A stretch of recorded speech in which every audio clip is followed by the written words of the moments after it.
So, um, I first wanted to bring to your attention something that's in the Holy Bible.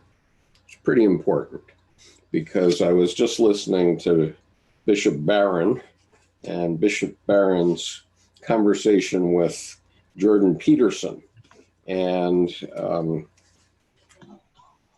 amazingly, Bishop Barron and Jordan Peterson, well, especially Jordan, but Bishop Barron says that God became the Word. Well, I'm sorry, but Bishop Barron didn't read the fourth verse there. Okay, so I'm now in the book of John, okay, the King James Version, so this is a pretty acceptable version of the Bible. Allow me to read.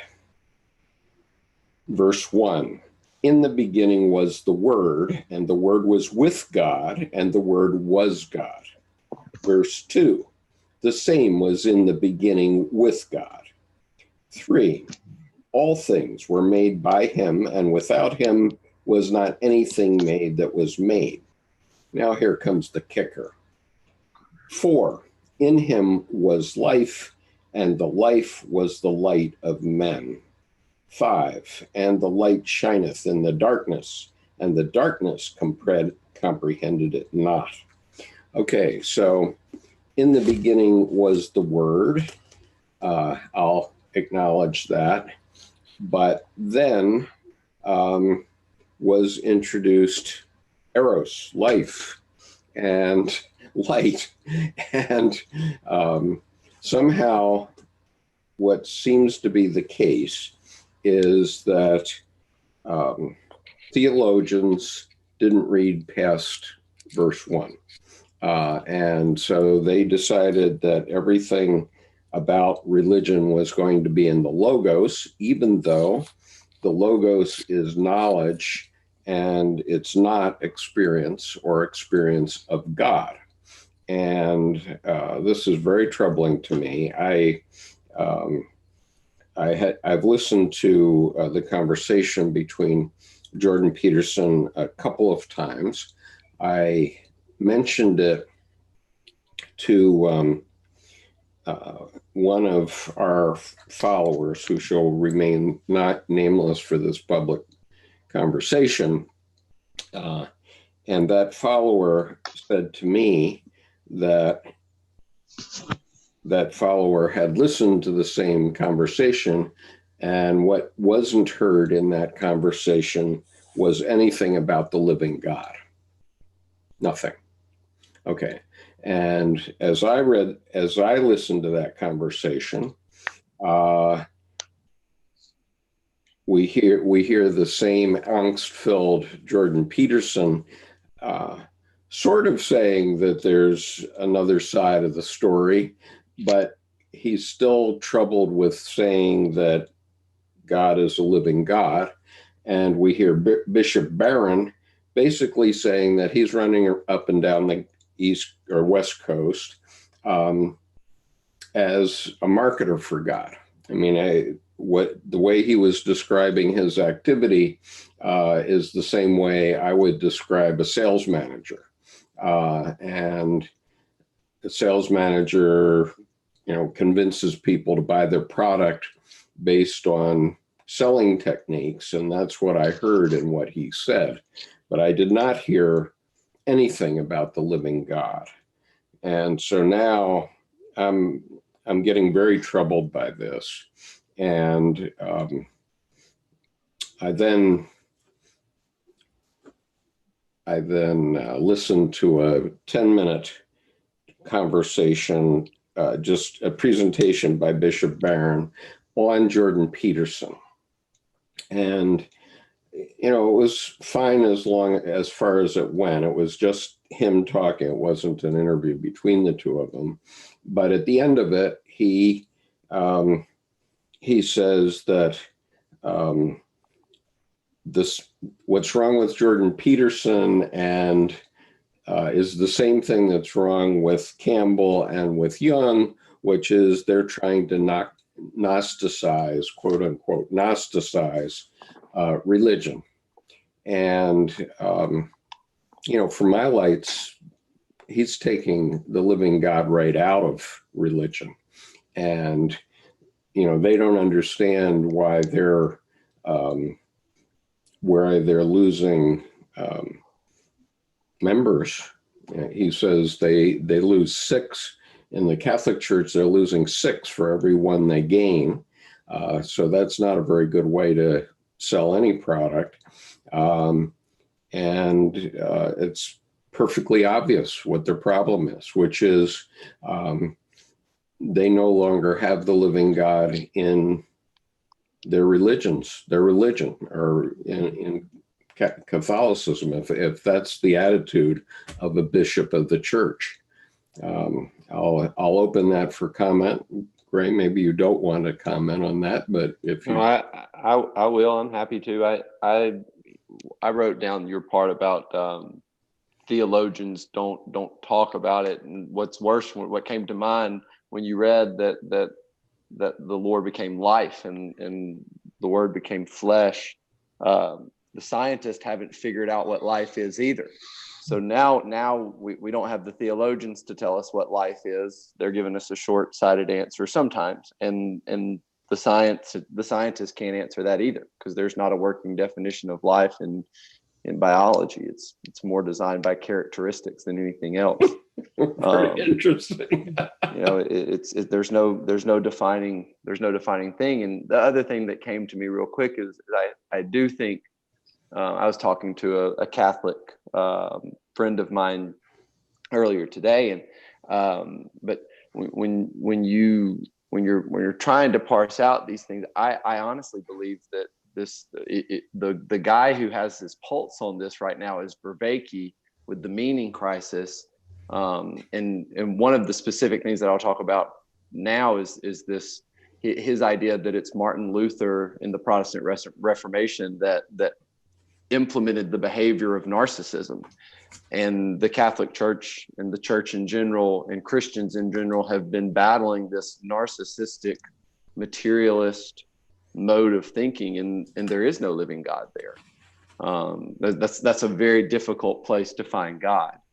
And so where is the narcissistic God? Is it in what Luther said, what Erasmus said, or what? All right, so it's very hard to parse out. I can give you the exact, I'm still trying to work through it, and so is my Catholic buddy. In Vervaeke's Meaning Crisis series 21, the Luther series, it's about Luther, and he talks about how Luther's the quest of Luther to put will over the spirit of God, or the conscious drive for goodness of God. We put there that will was put above that, and that Vervaeke is very clear in a cognitive science form. That's where narcissism comes from. We didn't have to deal with it until the Protestant Reformation, but it is in what Luther was trying to show, is that this was this that something to the effect of that how you experience God was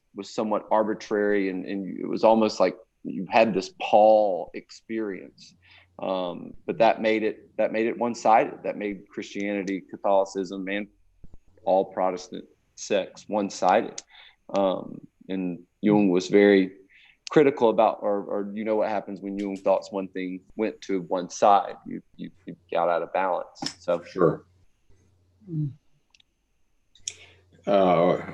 Yeah. So, my instinct as of today is to book. We have a church community here. What is it called? It's called Unity by the Bay, and it's a church community here in Annapolis, and I'm considering just booking their sanctuary one Sunday and just offering a lecture, Finding the Living God, because I have no doubt about it. And what it is. And by the way, I'm going to switch our videos so that we have 4 squares here, but it would be better if you show your faces, but I'm still not getting the option to show a video on mine, Skip, just so you know. okay, I don't know why that is. Which I'm happy. I'm sure that's right. better for everybody. All right, I'm just going to go back then to the speaker view, but I'll look into that. Art, you had something to say? Yeah, I think for me, I found God outside the church. And for me, I've been in Christianity a long time, but it's like you can't be your true self. It's almost like you have to be a robot. Yeah, unfortunately, I think that's true. So if I understood you correctly, Art, and I'll just re-say it because others may have had difficulty understanding. What Art said was that he found God outside the church, and that if you follow the church within the strictures of Christianity, you become a robot. Is that correct, more or less, Art? Yeah, and I mean, sister is totally different. We are sex positive, number one. I mean, we talk about sex because it's a part of God. And we do stuff in the community. We very community oriented. Yeah. It's not about joining the church. It's for people who are hurt and have a space of healing. Even though you might not be a Christian, you know, and I think I'm doing that for the major church that I came from. Right. Art, I regret to say that I'm having a great deal of trouble understanding you. You and I have never met before. And I understand that it may be difficult for you to speak to people who are first meeting you, but I know that you're very good with your keyboard. So I'm not a good typer, but I do the best I can. okay, I understand that, and I would very well. So you don't have a keyboard available to you right now, is that right? Yes, I do on my phone. Okay. Yeah. Okay. If you could put your comments in writing, I will be happy to read them to the group. And I might have to go back to YouTube to do that. yes, that would have to. You can do both. Okay, I'm doing both right now. I'm watching the webinar, and I'm also watching that on YouTube, and so I would urge you to you go on the YouTube chat. I mean, I'm very interested in what you have to say, but I think if we have a few people who are having difficulty understanding you, and it's not only me, and so in order for best practice, I think it would be great if you wouldn't mind putting your message on to the YouTube chat. I apologize for that. Okay, so there's Miles. Welcome, Miles. Okay, now let me go back. I'm looking at the YouTube chat. Mama Lama says, hi, Skip and guests all in the room. Ron Fun, are you familiar with Michael E. Jones? He's a Catholic gaining some renown, who's even more of a Logos fundamentalist than Peterson. I'm not familiar with him, Ron. And Mama says, I think that not having the living God is often the way to the living God, but people get comfortable and stop there. That is simply where they are in their journey. Okay, I mean, that's fair enough in the sense that somehow we have to teach young people about religion. And every religion has this. As I've said many times, the Buddhists have many different teachings to get one to enlightenment. But none of those teachings actually are enlightenment. They are the path to get to enlightenment. But in my view, in my opinion, it's possible to get to the living God. And I often do. Actually, believe it or not, I was at the National Cathedral this very day.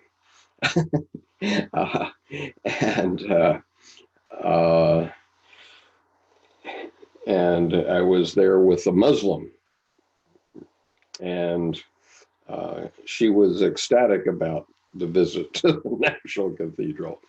And so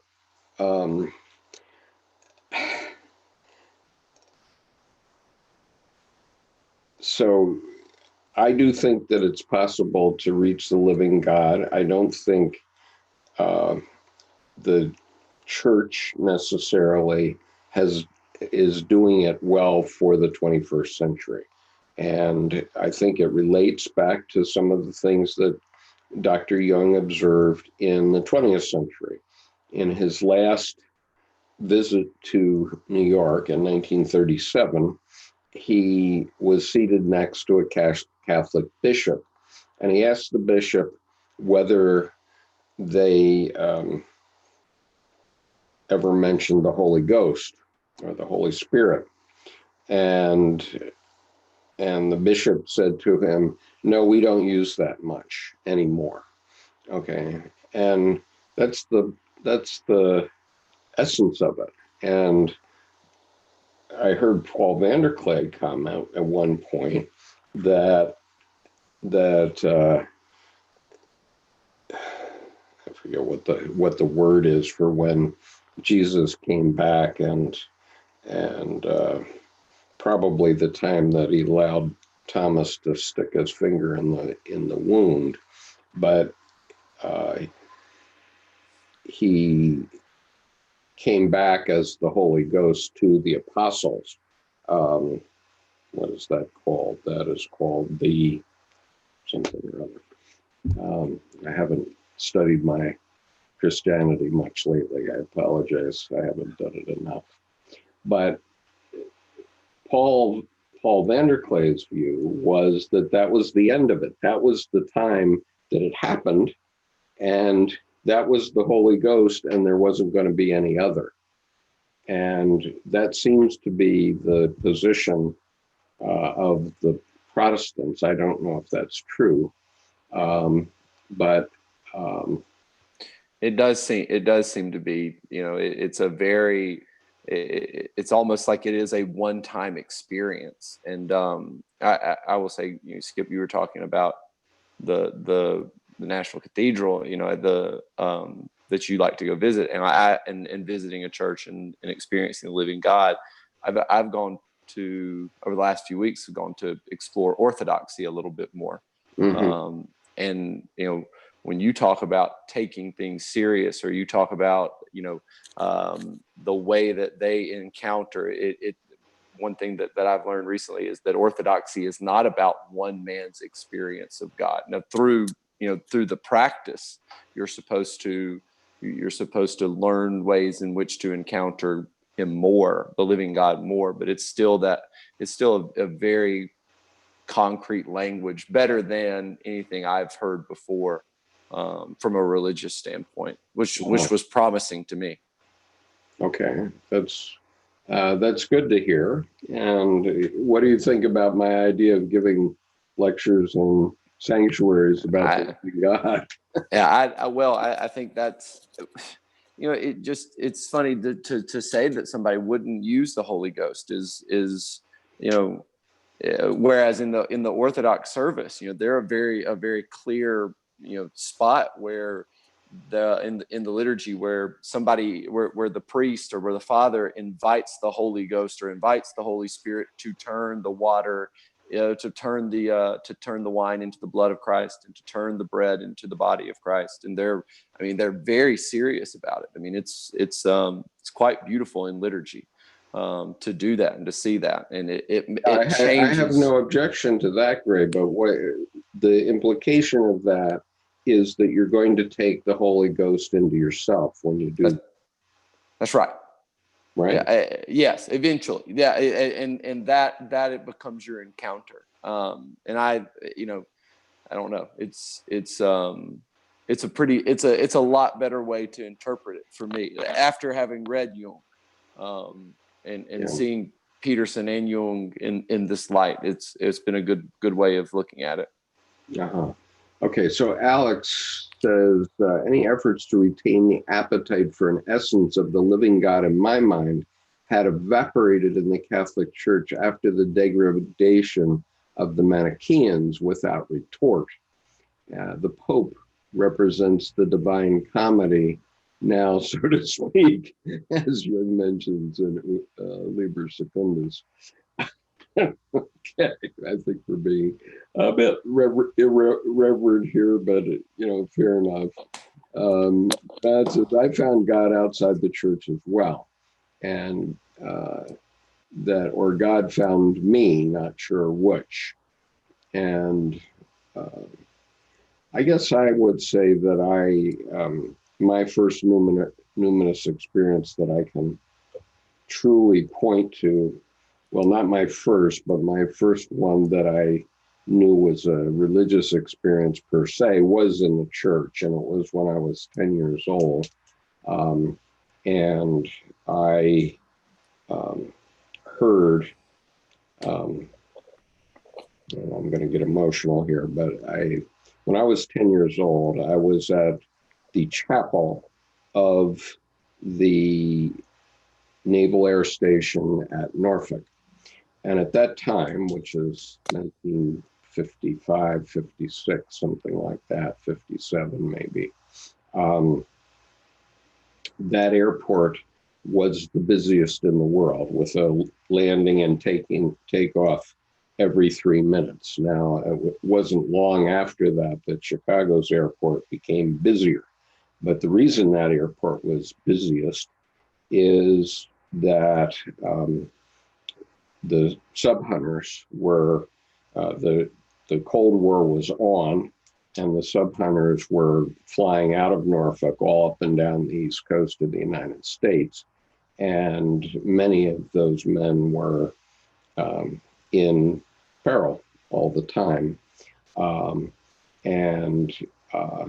So what I'm conscious of my experience was hearing the Navy hymn, which is Eternal Father, Strong to Save, and being aware of it for the first time.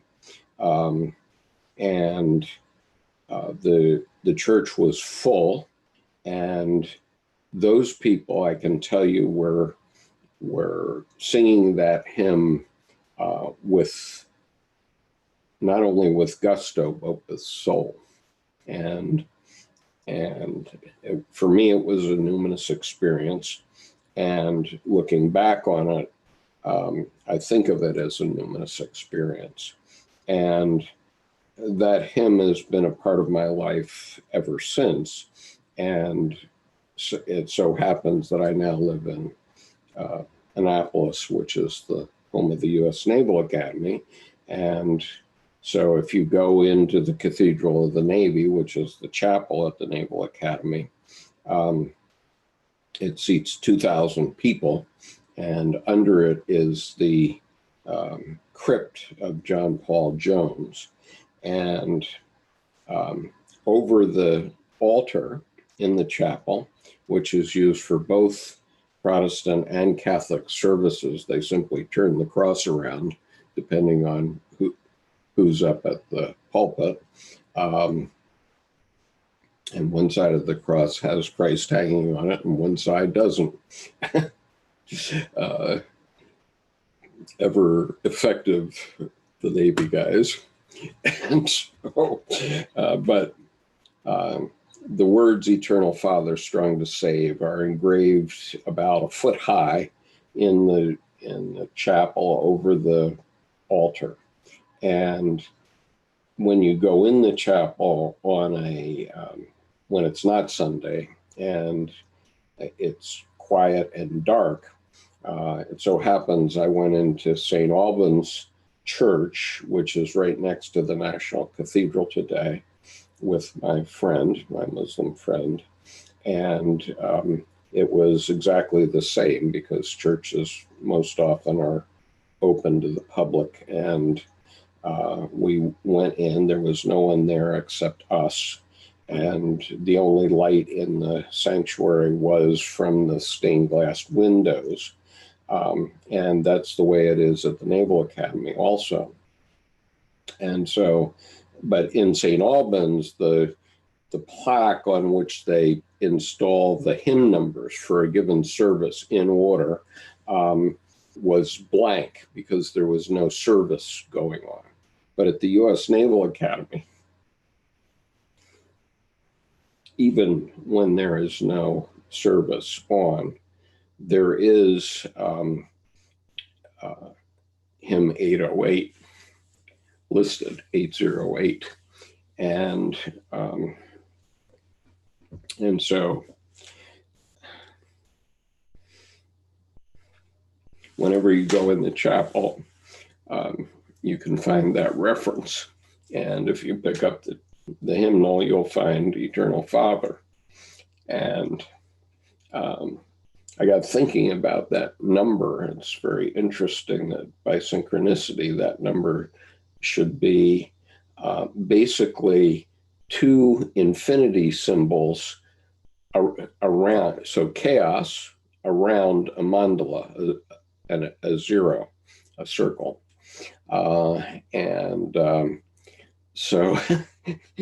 even the number is quite symbolic. And I just wonder if that was just pure synchronicity, or whether someone worked out that symbolism, because it's quite powerful to me as an individual. So anyway, and as you know, I've had several experiences at the Naval Academy Chapel. So Alex, let's see. Mama says Arzt audio. Okay, we worked through that. Let me see if we're where we are now. Okay, so Ron Fon. And by the way, anyone that's listening, if you'd like to join the panel so that you can be heard on these videos, please send me an email to skip.conover@gmail.com, and I will be happy to add you to the group. The folks that are here now have all been added in previous weeks. So Granada says, the church is a place for community, but the temple is inside ourselves, not outside. Yes. But you know, have you ever heard a theologian say that actually explicitly? I just don't know. I've never heard a Protestant theologian say something like that. They always go like that. Yep. Yes, go ahead, Miles. Yeah, so great to be talking about this particular Jordan Peterson video with Bishop Barron. Yeah. And I actually have 6 pages of notes that I took as I listened to that Jordan Peterson Bishop Barron exchange. Mm-hmm. And to what you're just talking about, what it gets down to is, first of all, I would predicate everything that I'm saying is that I've been to the Eastern Orthodox Church. I was enamored with it. I was even on my way to embracing the church, the Orthodox Church, and being baptized. But then along comes the love of my life. She's Roman Catholic. The Orthodox priest says, no, you can't marry her if you ever want to be Eastern Orthodox. And I'm, what?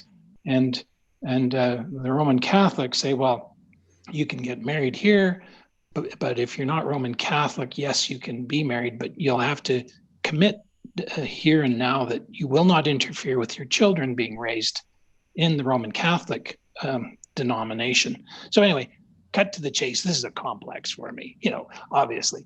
And I'm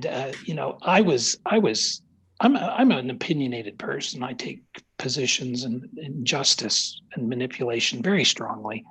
And I was like just feeling torn, to the point of, do I want to compromise and be manipulated, and literally sobbing. So that was my numinous experience, was then actually, and I know it's irrational, but I heard Jesus say, don't worry about it. Go ahead, marry the girl. And, it is finished. And I was like, wow. I was like totally at ease with it all. And I thought I was done with this, battle that's been going on for 1,000 years. But now I'm into it again for another reason that I won't get into, but I will share eventually. So anyhow, what it comes down to, in my opinion, is, do you believe that Jesus Christ intended to create a hierarchy? Or do you believe that, the yoke is very, very light? And I'm of the persuasion that the yoke is very, very light. So, for example, at 8 minutes and 35 seconds, Jordan Peterson is saying, well, I'm so concerned about saying I believe in God because, here, quote, the requirements of Christianity are so incredibly demanding. I don't see how you can so proclaim yourself a believer without being terrified of immediately being struck down by lightning or some other cosmic, and I believe you ended with force. Yeah. And it's like, well, I don't think that the requirements of Jesus Christ are demanding at all. No, but, I don't think so either. But some, obviously, based on your experience, the demands of some churches are quite demanding, and exactly, and they're trying to channelize you into doing a certain thing. And Bishop Barron says what he was saying in the same conversation was, all you have to do is just do one thing, just give tithe, give it some money, and then you'll start to get into it. And I think that's got the cart before the horse. I think that religion has to prove itself before anybody pays attention to it, not the other way around. One thing I wouldn't mind adding to that is, as Miles was talking about, the connections between the church and the experiences of religion and doing all the things, and Jung's critique on what religion was the how to reconcile the devouring and the prolific. That was one thing that Edinger pointed out about Jung's. One time he had been asked, the question, how do you define religion, or what's religion to you? One of the many times he was asked that, he said, well, religion, or there have been two types of men in history, the prolific and the devouring, and religion is the attempt to reconcile the two. And I'll say this about Christ. Christ's burden is light for those who would accept it. And for those who, like me, who've gone through most of my life not accepting it or rejecting it, even in the smallest bit, that burden is incredibly heavy, because you have to sacrifice everything, or be willing to, for what it is that you're responsible for. So I think a lot of people do fear the ultimate sacrifice of Christ's burden, the yoke, even though it is light. the acting it out is light. The figuring it out is not at all. And maybe it's not to be figured out. It's to be lived, I guess. Gray, if I could just share something quickly. And this is something I've learned from, I've gotten my Christianity from a lot of different sources. And so certain messages really resonate. And what the message I've learned from a group called Basic Gospel and a gentleman named Bob George is you have to remember that when Christ was alive, he was having to walk 613 laws perfectly. And he did so. He's the only man ever to live according to the law precisely correct. What Then which after law, though, Miles? What law? The Judaic laws, As a because he was a Jew. Yeah, He was a and Jew. he was a rabbi. So he was. You're saying, and Lawrence Yaffe says this too. He was the perfect man. Right. At Then that you time. have the cross. Then you have him crucified on the cross, and he cries out, the last words that he cries out on the cross is, "It is finished." And in other words, all that living according to law is atoned for. There's actually another word for it. It's propitiated. Atonement. Or propitiated. Anyway, he took the rap for us, and he only leaves two commands. That is, love Creator and love each other. That is why the yoke is so light. The 10 Commandments are also Old Testament or before the cross. The dividing line is the cross. It's not Old Testament, New Testament. It's from before the cross and after the cross. And we now live in his grace. And that's why it's so light. All we have to do is be as children. And I invite people, just pull out all the passages about blessed are the peacemakers, for they will be called the children of God. We are all, as you were talking about in a previous presentation about Dr. Kalshed's divine child, we are all divine children. To be children is actually a very light yoke. Right. And going back, there is a reference here to Matthew 18:3. And these are Christ's words, and said, "Verily I say unto you, except you be converted and become as little children, ye shall not enter the kingdom of heaven. Whosoever therefore shall humble himself as this little child, the same is greatest in the kingdom of heaven." And so that's where, if you're going to live context. logos and law, and thinking that you have to, none of us can even live up to the 10 Commandments, because before the cross, before crucifixion, the law was basically, look at a woman with any even thought of lust, and you've committed adultery. If you say disparaging words, you're essentially committing murder. And so all these, it's just an impossible hierarchy to live up to it before the cross.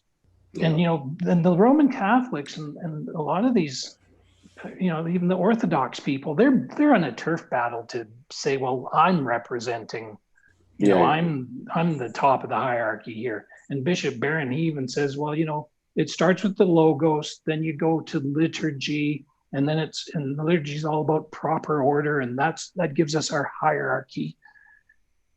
And it's, if you're all about hierarchies, then which you're going to be is you're going to really be bent out of shape about and be like, anyway.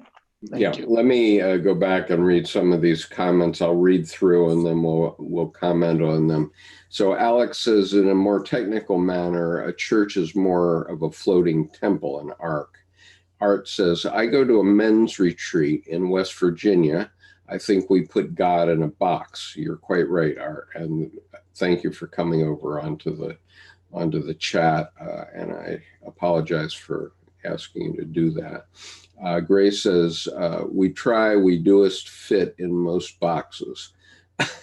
she doest fit in most boxes. And Alex says, it's Church of Congregation, transitory nature always resonates in an inner permanency.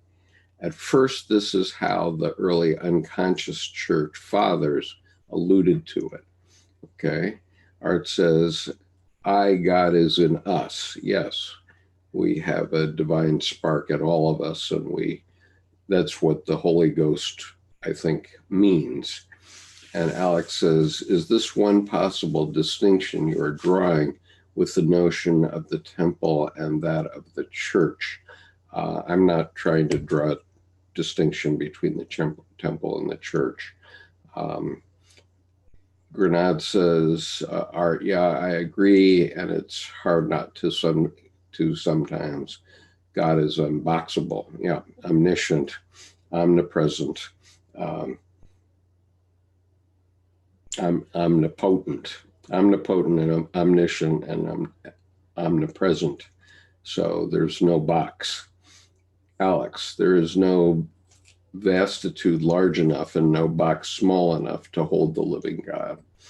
And Berlick says, yes, I love this. I agree 100%. Alex says, though sometimes one has to integrate the God into fantasy, put him in a box to save him from certain death. This is where the Gnostic element kicks in anew in modernity. They are not even requirements per se of Christianity if one abstains from mere imitation of Christ, but rather founds embrace of one's specifications to life. And the access of God cannot be sought by limitation, not to mention that certain dictums of other people's fate in this context are severely unnecessary and can intoxicate the ego. Alex, I'm going to come back to something that Dr. Jung said in the Red Book in a minute, because it's part of a video that I did this week.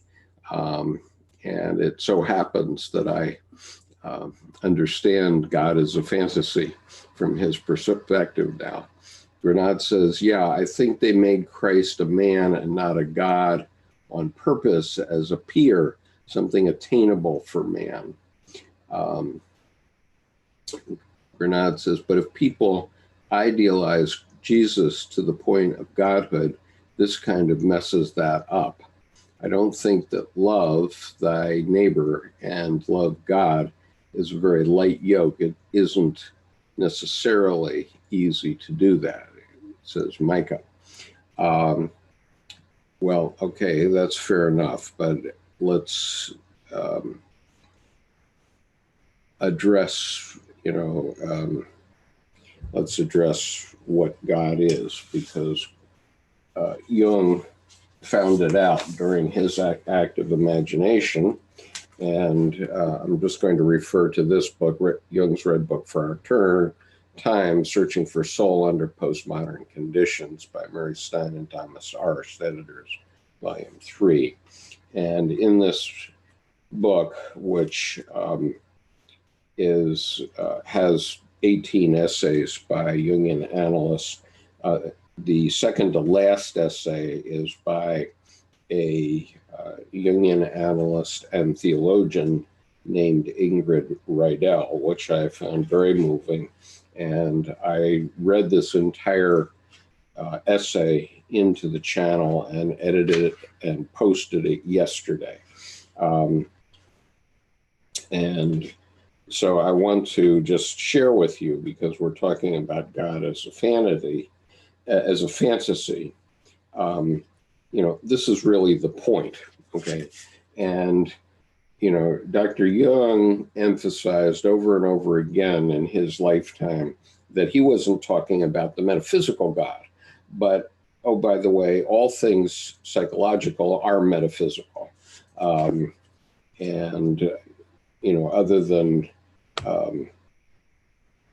other than physical brain problems, things like brain tumors and such. And so what I want to refer to, which is from the Red Book, Dr. Riedel was referring to the conversation about Izdubar. And so let me give you the image of Izdubar so that you have that if you haven't looked at the other thing. It's just going to take me a minute to bring it up on the screen. All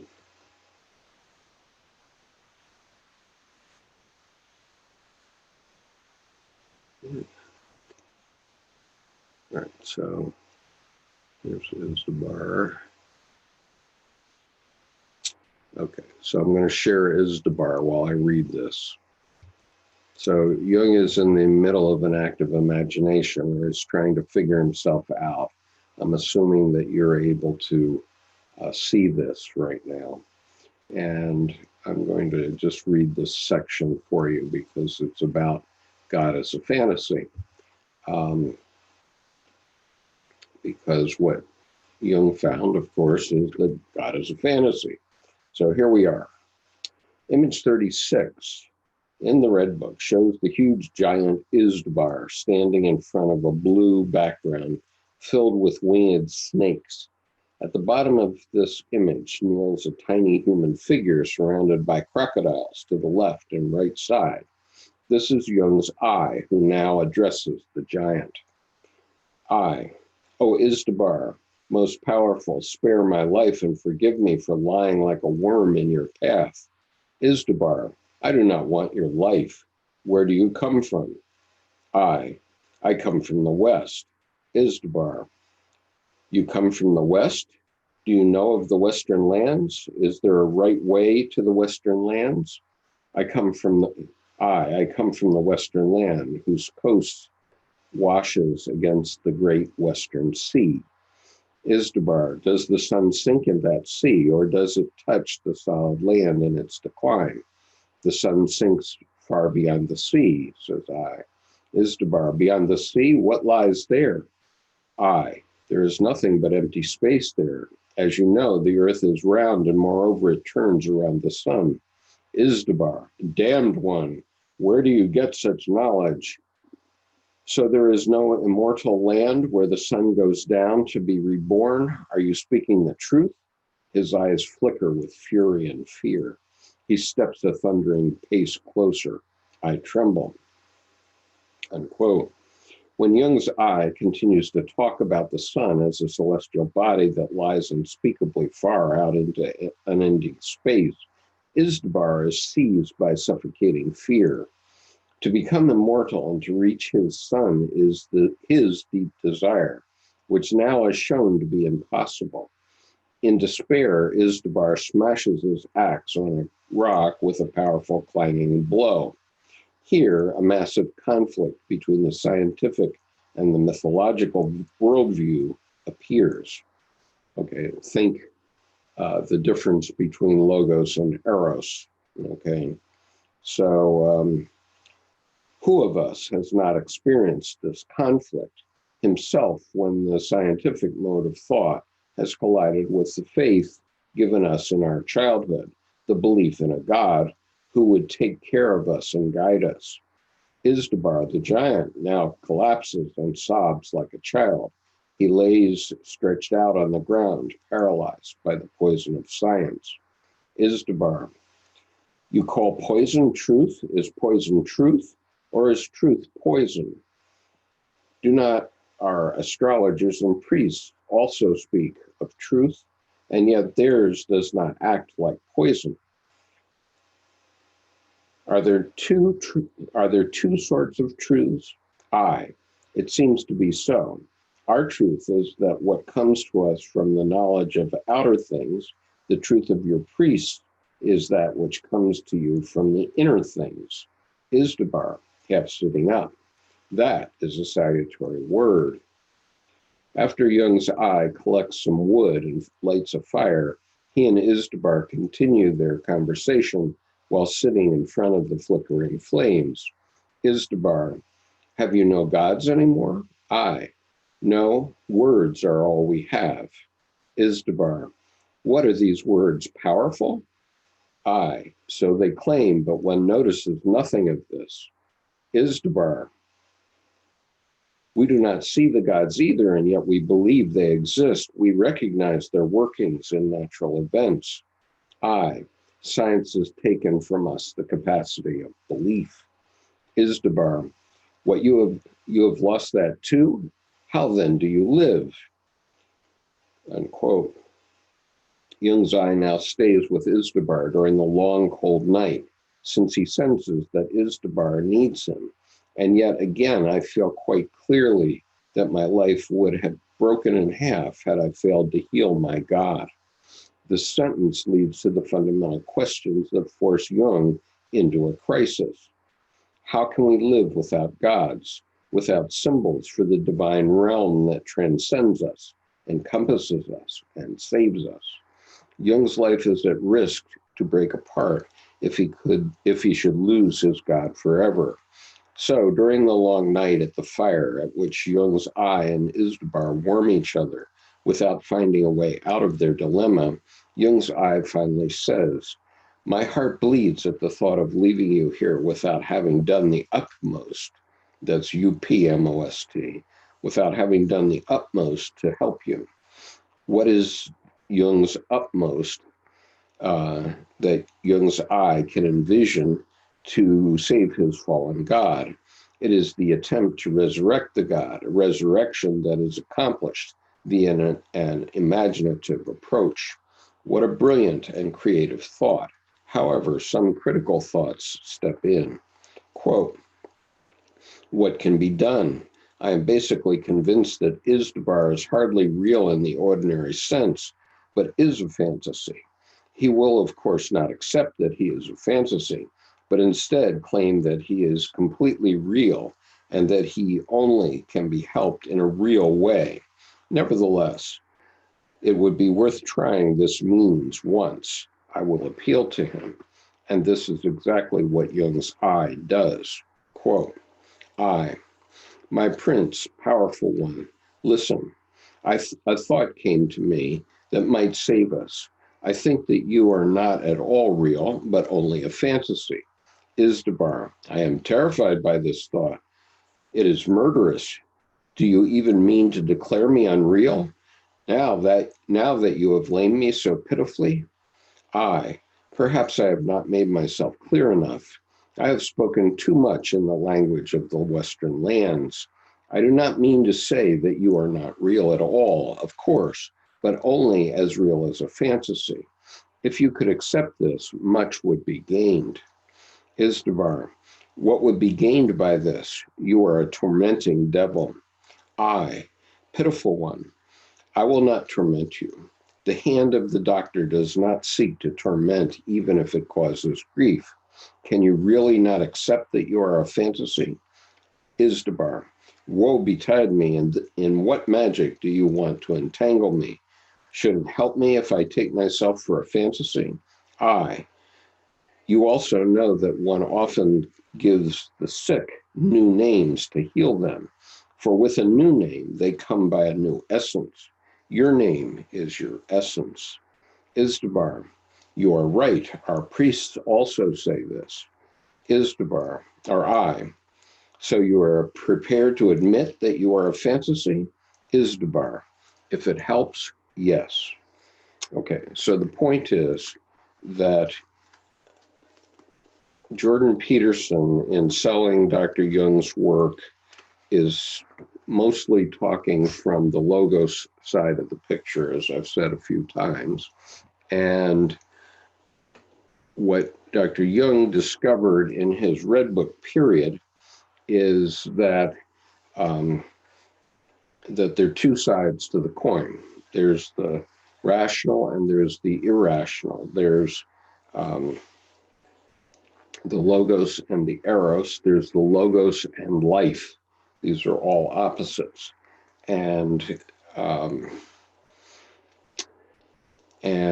so what he did, I mean, what happened in the scientific side was that he renamed the gods as various complexes, etc., and gave them new names, which give them new life.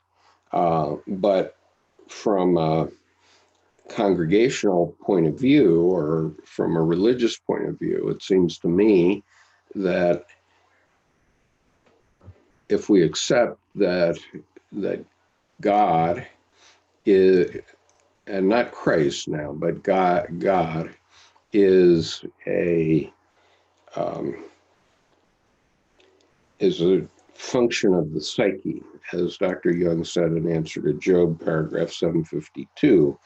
Every religious statement of whatever kind is a statement of the psyche. It's not a statement of the physical world. I said that 40 years after this particular conversation that I read to you. And so if we understand religion as having to do with that, which is precisely what Edward Edinger says in The Creation of Consciousness, that science is the world of knowledge, but religion is the world of meaning and having a relation to God. And that's on the irrational side, not on the, it's on the psyche side, not on the physis side. Then we have room to revivify all religions, because all of them have brought humanity along.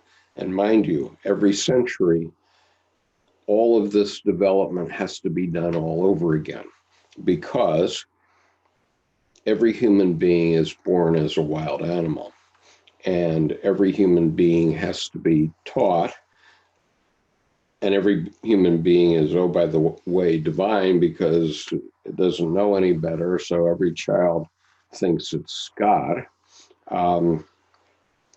And the child has to learn that it's not God, so it learns how to live in the physical world after having been in the world of the instinctual mother. And so this is the image from Ego and Archetype, from Edward Edinger's famous book, Ego and Archetype, which shows on this end figure 1, where the child is born with no ego, and gradually the ego emerges, and then you have the ego self axis. And so then it's the communication between the physical world, where each one of us has to interact with the physical world and the people around us, and the transcendent world, which is the world of the self. And I don't know if I'm making any sense, so I'm going to shut up and see what our panelists have to say. Well, Skip, I think that the diagram that you just showed, since we are in the self, ensconced in what we would call the mother imago, or whatever what you want to call it, you're building a platform when you're building that ego. And then that ego looks back and sees the self, and that's the only way you can see the self.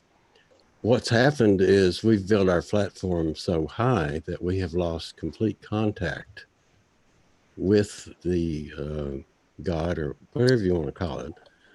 We need to reestablish that contact. That's right. And there are different ways to do that. And religion way to do that. There's Zen techniques, there's yoga techniques, there's all sorts of things that you can reestablish that connection back, but it has to be an inward journey.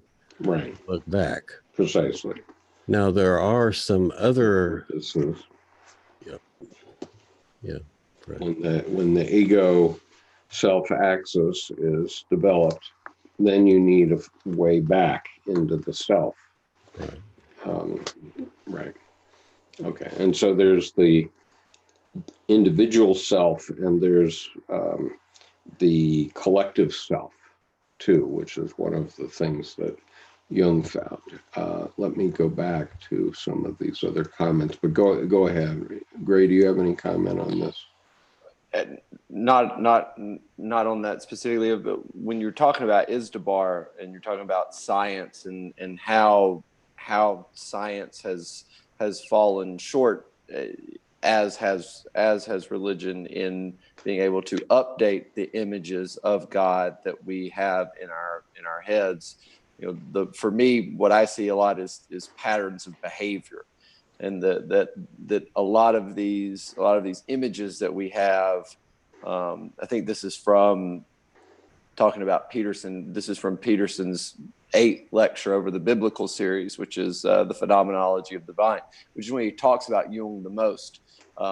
What he says Jung encounters when he encounters Izdubar is this distillation of a pattern of behavior, or this interpretation of God that Jung is able to see and interact with, and having the ability to interact with that seems to be the way to update the God image, or the images of God that you have in yourself. So that updating those, having the processes by which to update those patterns of behavior seem to be a way back to the God image as well. Is that's where my mind was while thinking about Izdubar. Well, I think that you're right, and I think that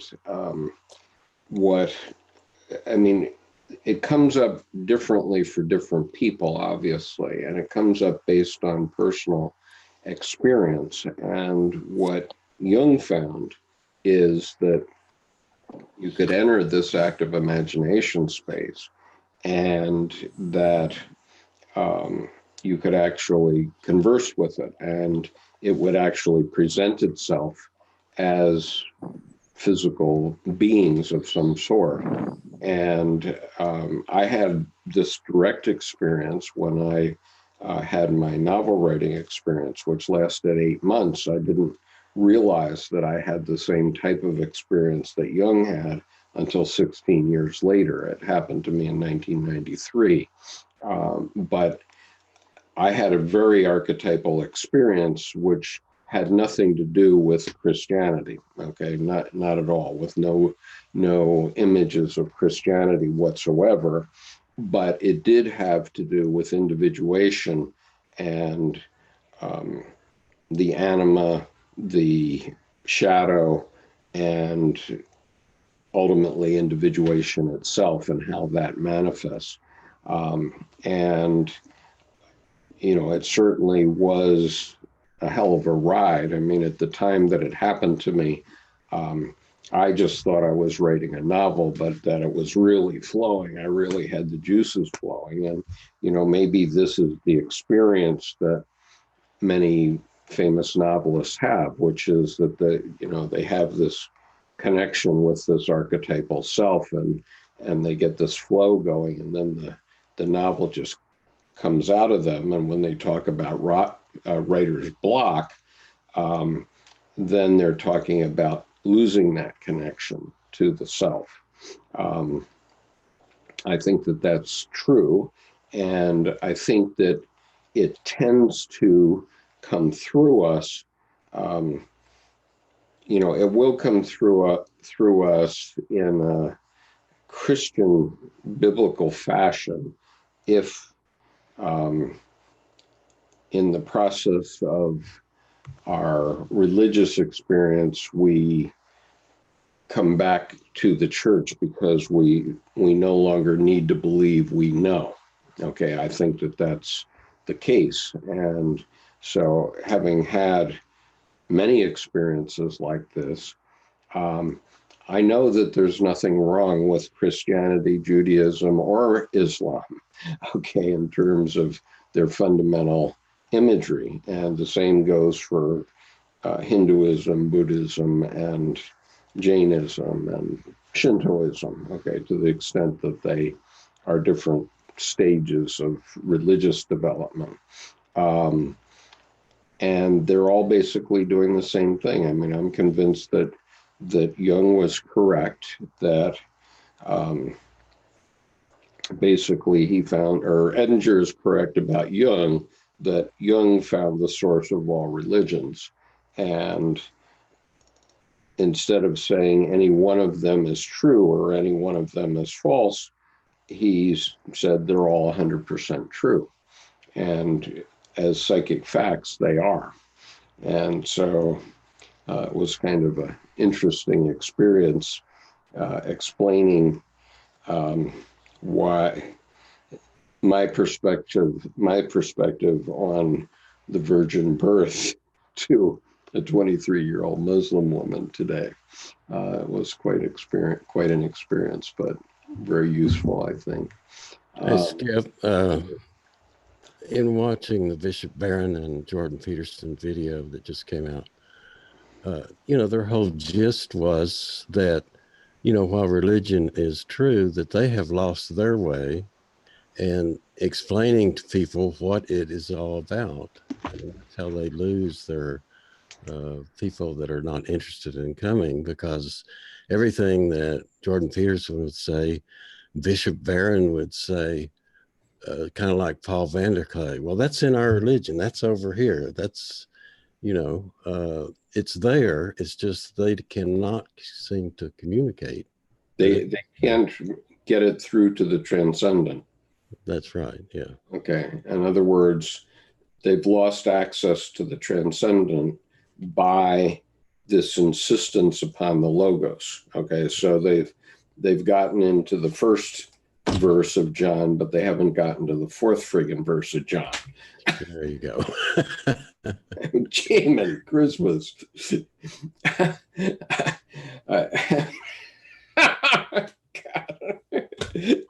One thing I'll mention is because in the comments there's talk of how all the dead have to be redeemed, right? And so in the first sermon of the dead, Philemon or Jung makes the statement that nothingness came before anything. That there, before there was the word, there was nothingness, and it was actually the act of the word being moved in that beginning that spoke existence into being. So you've got to have the act of the use of the word, which makes the Gospel of John even a better idea, that the word does become flesh. So I do think it's interesting that Jung hits not only the use of the word to become flesh in the eros, but then also brings it back to, actually taking it back to the nothingness for those who have lost belief, for the dead. That's how Philemon started the first sermon to the dead. Right. And the other thing that I find it very interesting in that sermon is that this horde of dead come upon Jung, or come into Jung's house, and they say, "We've been to Jerusalem where we found not what we sought." And what did they seek? Well, they sought connection with the transcendent, right? And I don't know if you gentlemen have been to Jerusalem, but I certainly have. And first of all, when you go up the Via Dolorosa toward Calvary and toward the Church of the Holy Sepulchre, what do you find there? Well, you find the street lined with Muslim shops that are selling trinkets from all religions. Okay, they sell the Jerusalem cross, they sell stars of David, and they sell various things, icons of various kinds from Islam as well, all along that route. And then you get up to the Church of the Holy Sepulchre, and that church is now under a roof. And you can go into the crypt where Jesus was reportedly laid, and yep, he's gone. Sure enough. And you can actually go over to where the cross allegedly was raised.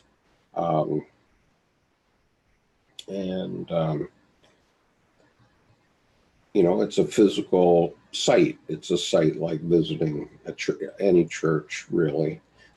And, you know, unless you're a very special person, or unless you're lucky to have a religious experience on that route,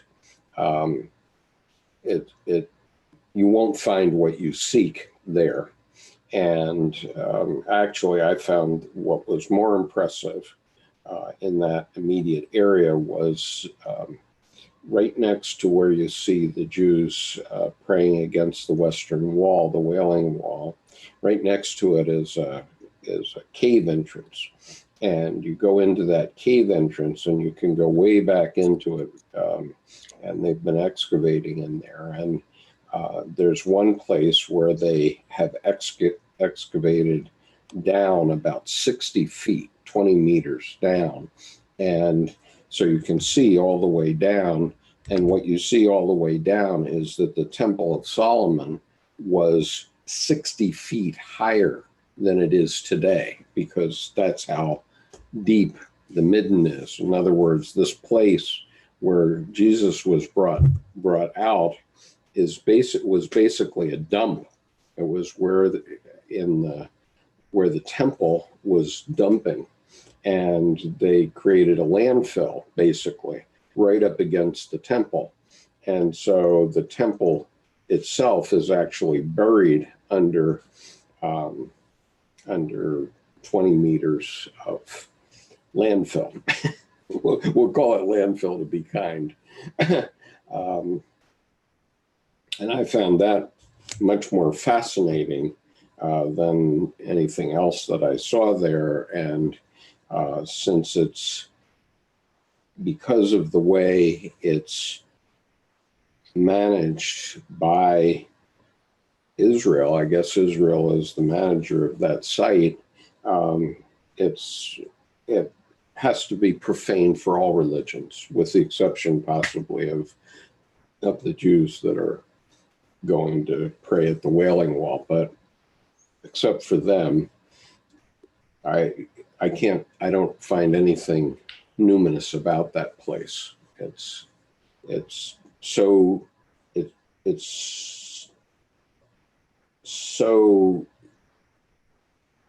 basically turned into a dump that it is a dump. And as I said, it's profane. And I'm not surprised that the dead don't find what they seek there. And at least that's okay, I've just given you my shot on it, but.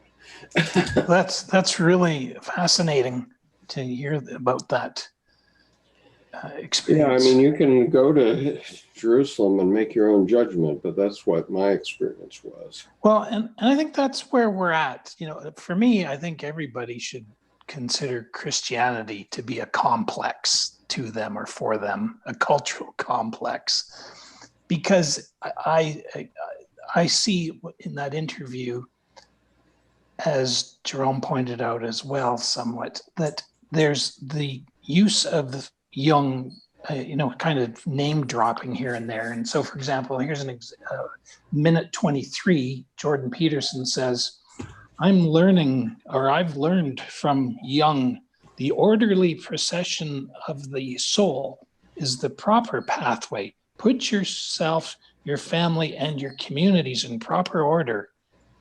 Jung, for more than we think, depends on the orderly care for the soul. Something the church is missing, that life is suffering and tainted by malevolence, is true in a base sense. Proper way out is the adoption of responsibility. Now, that's, I'm not going to disparage, getting your room cleaned up and living an orderly life. But as you said, if you're just going to live on that side of things and you're going to invest that that Jung is all about proper order, you're missing half of the story. No, you're missing all of the story. It's not for a Jung, you're story. missing all of the story. Because I've not heard them say, for example, that Jung says that the opposite word to love is power. Mm-hmm. And that's the question. Is Christianity supposed to be a hierarchy? And even Bishop Barron, towards the end, he says, well, I'm in the holiest of the holies, as I'm a high priest as bishop. I'm in the holy of the holies liturgically. Well, I don't dispute that he's got a heck of a lot more down on church history and knowledge and perhaps a lot of book reading than I do. But what is it this Christianity hierarchy that's most important, or is it the message of love? That's what it comes down to. Well, and they're both all in on logos, that's for sure. They haven't read John 1:4, but I mean, I'm being facetious here. Of course, they've read it, but they haven't quite grokked it. Okay, so let me help everyone who's watching this video, and both now and forevermore, grok what we're talking about, because Dr. Jordan Peterson is very heavily on the logos side. And the reason that he has angst about saying that he believes in God is that he seems to believe that everything has to be done according to rules. Okay, that's his 12 rules of life and that sort of thing. That's his perception, and that's based on his personality type and so on. Bishop Barron believes that Christianity is about the word and nothing more. He didn't get down to verse 4, apparently. But Carl Jung is not about that at all. Okay, here's the Red Book. And this was written, let me see. I don't have the actual date, but it was written in 1915, so 104 years ago. So this is the beginning of Dr. Jung's primary study of not only himself, but religion itself. And so 46 years before the end of his life. And I just want to read to you the very first 2 paragraphs of the Red Book, which really set the stage for everything he did afterward. Okay, he says, if I speak in the spirit of this time, I must say no one and nothing can justify what I must proclaim to you. Justification is superfluous to me, since I have no choice, but I must. I have learned that in addition to the spirit of this time, there is still another spirit at work, namely that which rules the depths of everything contemporary. So he's talking about the psyche. The spirit of this time would like to hear of use and value, okay, logos. I also thought this way, and my humanity still thinks this way, but that other spirit forces me nevertheless to speak beyond justification, use, and meaning. Filled with human pride and blinded by the presumptuous spirit of the times, I long sought to hold that other spirit away from me. But I did not consider that the spirit of the depths from time immemorial and for all the future possesses a greater power than the spirit of this time, who changes with the generations. The spirit of the depths has subjugated all pride and arrogance to the power of judgment. He took away my belief in science. He robbed me of the joy of explaining and ordering things, and he let devotion to the ideals of this time die out in me. He forced me down to the last and simplest things. The spirit of the depths took my understanding and all my knowledge and placed them at the service of the inexplicable and paradoxical. He robbed me of speech and writing for everything that was not in his service, namely the melting together of sense and nonsense, which produces the supreme meaning. I guess I could. So the point is, he's saying right at the very beginning that he isn't talking about the rational. He's talking about the irrational, the eros side. And so then in italics is the supreme meaning. So let me just give that to you here again. But the supreme meaning is the path, the way, and the bridge to what is to come. That is the God yet to come. It is not the coming God himself, but his image, which appears in the supreme meaning. God is an image, and those who worship him must worship him in the image of the supreme meaning. The supreme meaning is not a meaning and not an absurdity. It is image and force in one, magnificence and force together. The supreme meaning is the beginning and the end. It is the bridge of going across and fulfillment. The other gods died of their temporality, yet the supreme meaning never dies. It turns into meaning and then into absurdity, and out of the fire and blood of their collision, the supreme meaning rises up rejuvenated anew. The image of God has a shadow. The supreme meaning is real and casts a shadow, for what can be actual and corporeal and have no shadow? The shadow is nonsense. It lacks force and has no continued existence through itself. But nonsense is the inseparable and undying brother of the supreme meaning. Like plants, so men also grow, some in the light, others in the shadows. There are many who need the shadows and not the light. The image of God throws a shadow that is just as great as itself. The supreme meaning is great and small. It is wide as the space of the starry heaven and as narrow as the cell of a living body. Okay, so I don't know. I'll add one other thing, as well, that if you're all logos all the time, and it's all about order and hierarchies and such, what that does to me, or what I think does to everybody and society in general, is make us passive. Because as you've said, Skip, that if God's up there or devil's down there, and then we're in this hierarchy of thinking, and that will make someone who's not in the holiest of holies feel inferior and therefore passive.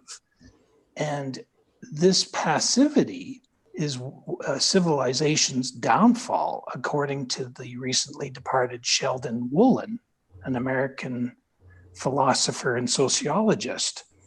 And we fall victim to either the traditional totalitarian dictator or what he called inverted totalitarianism. So if for me, love is affirming peace and friendship, affirming truth and affirming life, and love is also repudiating warfare, enmity, death, and deception and death, right? Yeah, and but so one thing I would say, though, is that love is not Pollyanna. Love is also terrible, Jung says in the Red Book. Absolutely. And that's something that is something. But I do understand what you're getting at, Miles, with the love piece, and it's a big thing. When I hear the supreme meaning conversation from the opening lines of the Red Book, I always go back to Cain and Abel, and it moves back towards the prolific and the devouring idea that Jung's been trying to reconcile within religion. Mm-hmm. Is that meaning and meaninglessness come together? It's a requirement of both, because you have both in you. And I think in The Murder of the Hero, Jung talks about the hero in you is that you think this or that is good, but in doing that, you sin against your incapacity, and incapacity exists, right? That meaninglessness that Cain experienced, or that drove his action. Again, that is just as much of a part of us as the logos, as doing what it is that we're supposed to do, following the rules. Let me address a specific example that we all have had in the last 3 months, and that's the burning of Notre Dame. And as most of the people who follow this channel know, I was sobbing when I saw that the Notre Dame was burning. And I did a session on a Monday night session where, I don't know, the first 10 minutes or so, I couldn't do anything but show pictures and sob. But then, after a week, I realized that with respect to the supreme meaning, nothing was lost, absolutely nothing. And that the bricks and mortar of Notre Dame, while they were precious, and it's very regretful that they were lost, in terms of the supreme meaning, nothing has been lost. And now the French government is going to put enough money into Notre Dame to rebuild it as what, I don't know if it will be different from what it was before, but it may be better. And that in the physical world will give a tremendous amount of work to craftsmen of all kinds, as cathedrals have done for millennia now. And I was very, it was an extremely supreme meaning experience for me to realize that nothing had been lost, nothing at all, in terms of the meaning of Notre Dame to me. And I'm not a Catholic, but nonetheless, I was sobbing when I was watching the television that day when it was actually burning. So the symbolism that's associated with the cathedral is still alive. It's still kicking. Absolutely, no doubt. And so this is the type of things that I didn't get from Bishop Barron or Jordan Peterson. I was looking for supreme meaning. I did not hear anything coming from them, in terms, I look at people as, when they're talking, are they coming from the soul, or are they coming from logos, if you want to call it that? And I just did not get any of that from them. Well, you need both. Obviously, the logos that came out of Christianity certainly out of the first millennium, and was that it basically created Western civilization, because it ultimately, the word organized the thinking of early Iron Age men into the putting together of society that was livable. Okay, I'm not saying it was perfect, but it was livable, and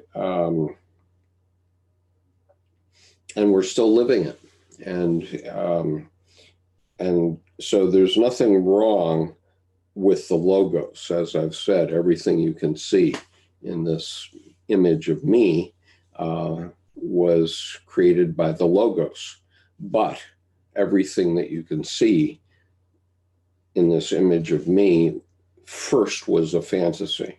It first came from the imagination. I'll also say everything that you can see in the picture of you will go away. or Yes. it will change, it will Surely. transform, and that, you know, and that's the supreme meaning never dies. You know, Right. it breaks down into meaning and absurdity, and then from the fire and the blood of their collision rises again. You know, and one thing in biology that I like, that I think I've said this to you before, Skip, is that one of the unifying themes, we don't really have laws in biology. There's not like physics or chemistry that's guided by law, is that life depends on the transfer of energy and the transformation of matter. It's one of my favorite unifying themes of the science, but you can see that, in my opinion, in what Jung is talking about with the conversation with Izdubar, which is why he had to put him into the egg so he could transform. It's not a material substrate, but transform that image of Izdubar to where he could arise rejuvenated again. But it was the action, it was the experience, it was the connection that he had with that God that allowed him to do that. Right. And the supreme meaning has arisen out of the carnage of the 20th century as well.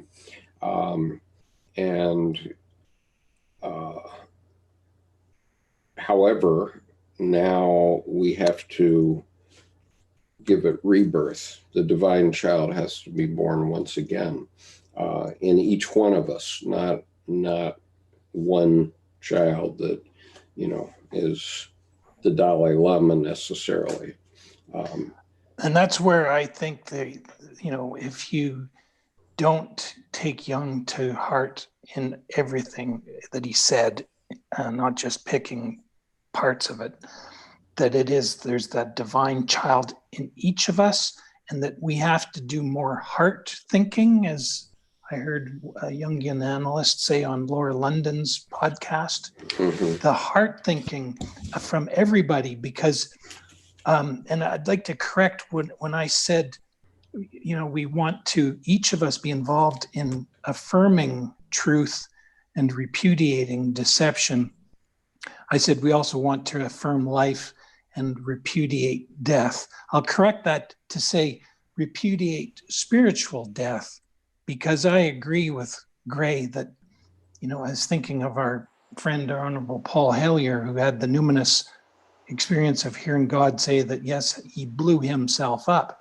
And that's where I think that, when we start tampering with splitting the atoms, no wonder we're bringing such havoc on ourselves, because, if God blew himself up, he doesn't want us splitting his atoms, nor genetically modifying things. And that's where, if we're passive people, and we're not standing up to the technocrats that come up with these harebrained concepts, that's where we're into trouble. So we have to be bold to step forward and not think that we are not worthy, that we have to be, part of the hierarchy before we say anything.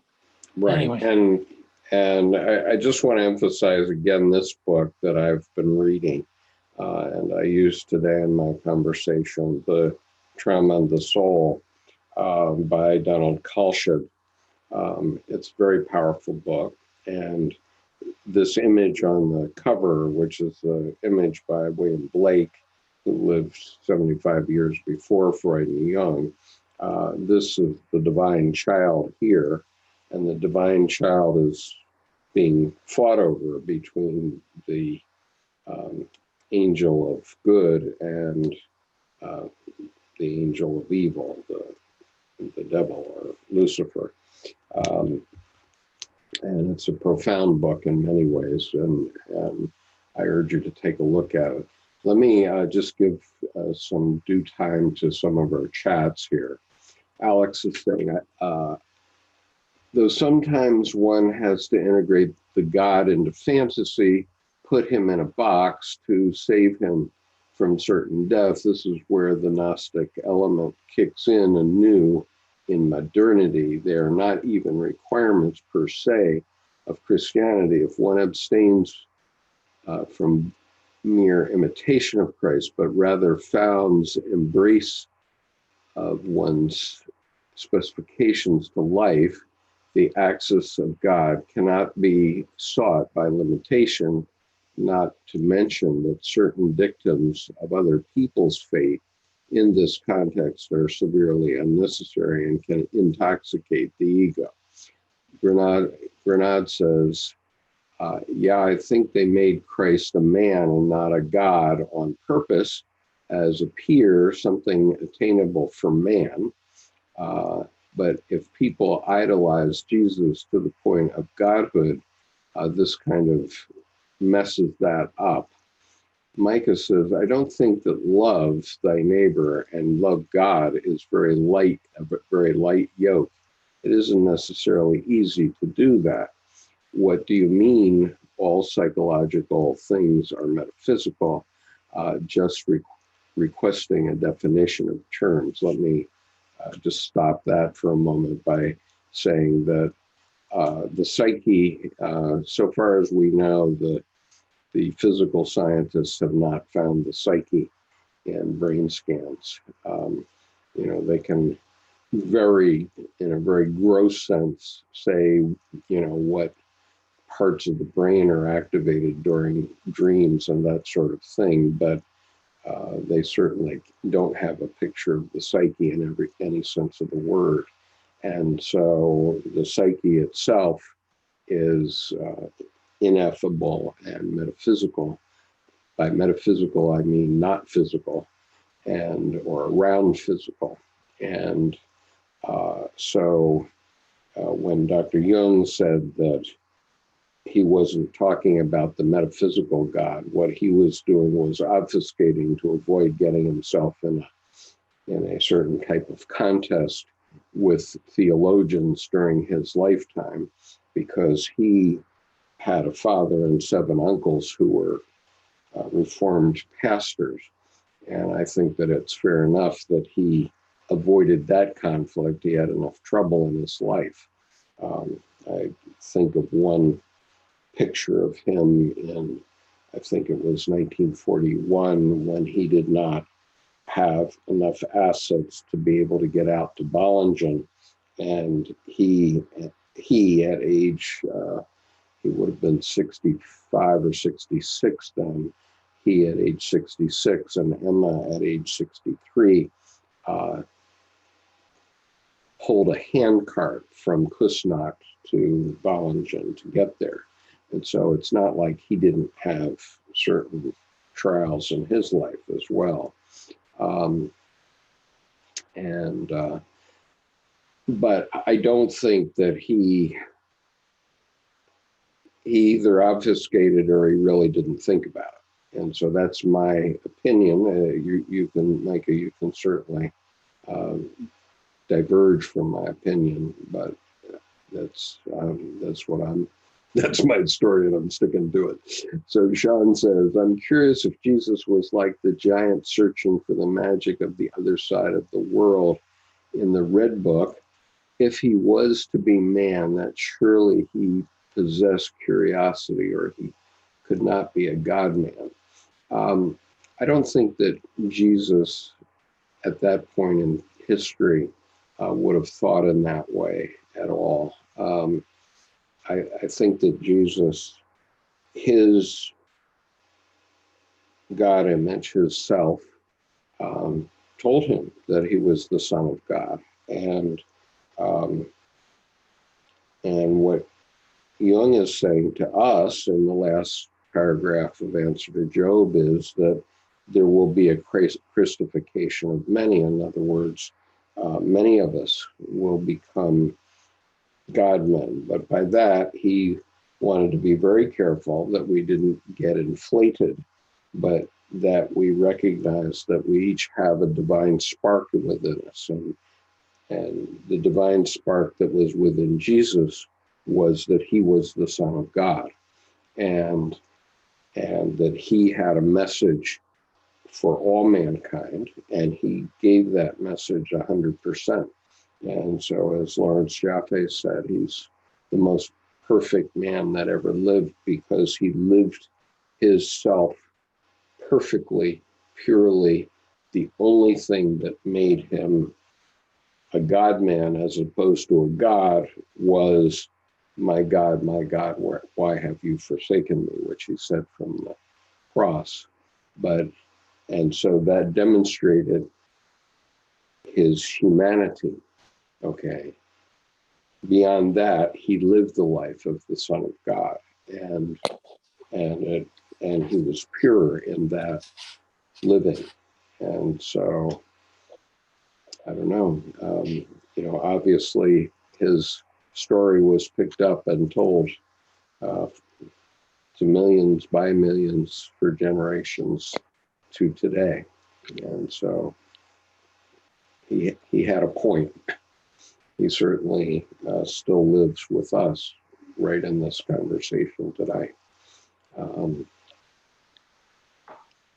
And so Grace says, "He who has seen me, has seen the Father." Absolutely. I was asked the other day by someone who was trying to bait me a little bit, did God pre-exist the Big Bang, or did God come from man? And what I would say is that the metaphysical God certainly pre-existed the Big Bang. Okay, and what I would say is that it's a boring question. Yeah, or one of those questions, like Peterson says, do you believe? It's like, God, who cares? Like, there's people care who want to bait you. Okay, that's right. But the God that is in the image of man had its origins in the beginnings of the earth, which was 3.5 billion years ago. And in the beginnings of matter into spirit, which is how we have life. Would you accept that, Gray? Yes, absolutely. Okay. All right. So matter into spirit, which could not have pre-existed, at least so far as we know, could not have pre-existed the earth. And so that particular aspect of God, or man being made in the image of God, is 3.5 billion years old. It doesn't necessarily date back to the Big Bang, but that doesn't cover it. Right. One book I'll point to that's outside of the Jung context that I've read recently that points to this is, and this has been talked about on Vanderklay's channel with the lady from the YouTube channel Quality Existence, where she talks about Persig's Zen and the Art of Motorcycle Madness. I mean, he talks about gravity. Does gravity exist before it comes into Newton's mind? And that's like, from a just pure scientific question, like the answer rationally is no. Like, you might think that whatever the force of gravity did exist before Newton, but until Newton conceptualized it, until it came into his psyche, there is a level in which gravity did not exist before it came into Newton's mind. Now, again, the force was there, whatever you want to say, but science leaves it short-sighted, and just as sometimes the Logos seems to leave it short-sighted as well. You require both. Yeah. You've got to have both points of view. Right. So Alex says, Skip, are you considering perhaps doing a second interview with the Uber Boyo channel? I certainly will do another interview with Stefan and James. They are amazing young men, and their stuff is really great. And their work on ion. If I had not been in a graduate level course on ion through you, I mean that's their take on it's awesome. Their take on it is truly awesome, and it's truly appropriate for the 21st century generation, especially. That's right. And I urge you all to take a look at Uber Boyo on YouTube. They have both Stefan and James have done some tremendous interviews, and James has written a book. I'm not sure if Stefan has done, but Stefan has done a lot of solo interviews or solo videos as well, and they are definitely worth taking a look at. Okay, so Sean says, when Jesus went to hell, I wonder if he understood others' suffering, but he had to know all sufferings. Yes, and Kalsha discusses that in this book, and I couldn't do it justice here, but just to prove my point here, I'll just show you. If I can find it quickly. Okay, so here's Jesus in hell. Two images of it by different artists.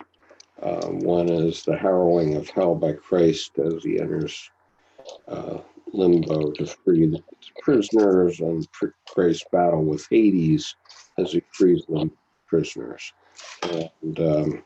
And so in this, in one image, he's stepping on Hades, the devil, and in this other image, right here, the image is open crocodile mouth. Okay, so it's quite important, and you'll learn a lot if you read this book. I can tell you that.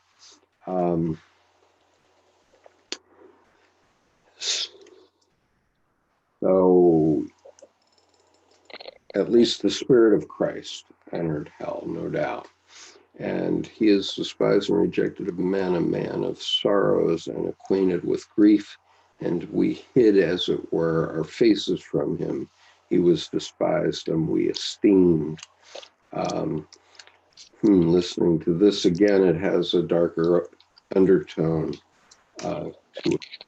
That was when you were reading the section from Isdabar, and which I would encountering that in a couple of different ways. That does have some. There are some dark sections of that. Whatever dark might mean, but yeah, that was. I remember when Sean made that comment. Right, and I mean, Dr. Jung is communicating literally with the gods, and you don't have to accept it. I mean, hopefully anybody that has the as Dr. Jung put it, the charisma of belief, hopefully there's no one here who has the charisma of belief, and there are only those here who want to understand something, as Dr. Jung put it, because he wasn't speaking to people who were already persuaded by the Christian message. That's right. Even the sermon, like I've pointed the sermon to the dead out, like it's not talking to believers, right? It's not. This isn't y'all's part of the show. This is for we people who rejected belief, and that's a key distinction. I will say this: anybody who does have any trouble distilling out what Dr. Jung was talking to when he was imagining his figures, I suggest the Peterson Biblical Lecture number 8, where he talks about them being images of patterns of behavior, and that understanding of what it was that Jung communicated with is very helpful, because it does kind of put a scientific understanding of what it was he was communicating with, that it's not this darkness. Hillman talks about this in the Red Book on the Library of Congress, that Jung was a heretic in the way, because he Christ suffered not the devils to speak, but Jung let the devils speak. What's funny is he talked very badly to them. I mean, he it's not like he spoke nicely to the devils that he encountered, but he still talked to them. He let them have their say. Okay. So anyway, let me go back to Alex here. Is there any commentary of Dr. Peterson vis-a-vis the Red Book, perhaps formally? So far as I know, I don't think there is, but Gray, you may know something I don't. No, he hasn't talked about it much except in the biblical series. He spoke about it soon. He hasn't done a commentary on it. Okay, and Alex then goes on, Skip, how do you foresee the synthesis of the opposites of Christ and Antichrist as outlined in Ion in relation to fantasy integration on an archetypal level?